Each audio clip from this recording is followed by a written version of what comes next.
20 ambulance வந்துச்சு. அதில் 4 ambulance தான் மக்கள் ஏற்றிட்டே போனாங்க. அடுத்து நான் எனக்கு இங்க இருந்த ஒரு மீதி ஆம்புலன்ஸ் ஆள் ஏற்றிட்டே போகவே கிடையாது.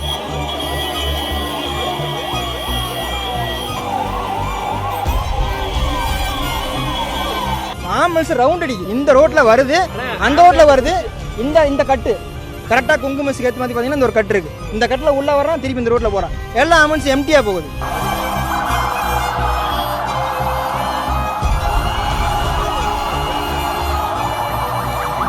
பேசிட்டு இருக்கிற இடத்துல இந்த இடத்துல 3 பேர் செத்து போயிட்டாங்க. கிட்டத்தட்ட இந்த ஏரியாவில் ஒரு 3 பேர் செத்து போயிட்டாங்க.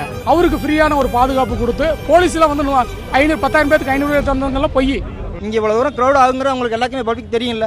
அப்போ அதுக்கு தகுந்த மாதிரி அவங்க ஏற்பாடு பண்ணணும்ல. நீ பேரிகேட் அப்போ போட்டு ஆம்புலன்ஸுக்கு மட்டும் பேரிகேடை நீ எப்படி ஓப்பன் பண்ணலாம்? ஆம்புலன்ஸ் இங்கே வர சொன்னது யாரு? 4 ஆம்புலன்ஸுங்கிறது ஆமணிங்கிறது சின்ன ஆமணியாக இருந்தால் கூட பரவாயில்ல.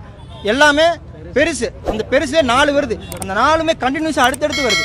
அடுத்தடுத்து வர்றப்ப இங்கே இருக்க பப்ளிக் ஒரு மூச்சு விட கூட இடம் இல்லாமல் அந்த ஆம்புலன்ஸ் 4க்குமே வழி வரப்போ அந்த மக்கள் எங்கே போவாங்க? என்ன காரணத்துக்காக ஆம்புலன்ஸ் உள்ள விட்டாங்க? அவர் மைக்கிலேருந்து சொல்கிறாரு ஆம்புலன்ஸுக்கு வழி விடுங்கன்னு சொல்கிறாரு. அப்போ மயக்கம் போட்டு விழுந்தது. மயக்கம் போட்டு விழுற ஆம்புலன்ஸுக்கு ஃபோன் தகவல் எப்படி போகும்? யார் சொல்கிறா? பவர் கட்டான அடுத்த செகண்ட் என்ன மக்கள் என்ன பண்ணுவாங்க?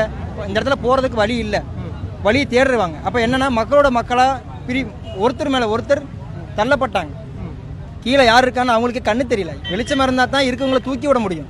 வெளிச்சமே இல்லாத இடத்துல கீழே யார் இருக்கான்னு தெரியாம என்ன பண்ணுவாங்க? அந்த மக்கள் அவங்கள காப்பாத்துறதுக்காக அவங்க ஓடத்தான் பார்ப்பாங்க. கீழே யார் இருக்கான்னு தெரியாது. அவங்க அதாவது ஏன் சார் ஒரு மீட்டிங் நடத்துறேன்னு சொல்லும்போது அவர் பிரபலமானவருங்கிறது தெரியும், அந்த கூட்ட நெரிசல் ஏற்படுங்கிறது தெரியும்.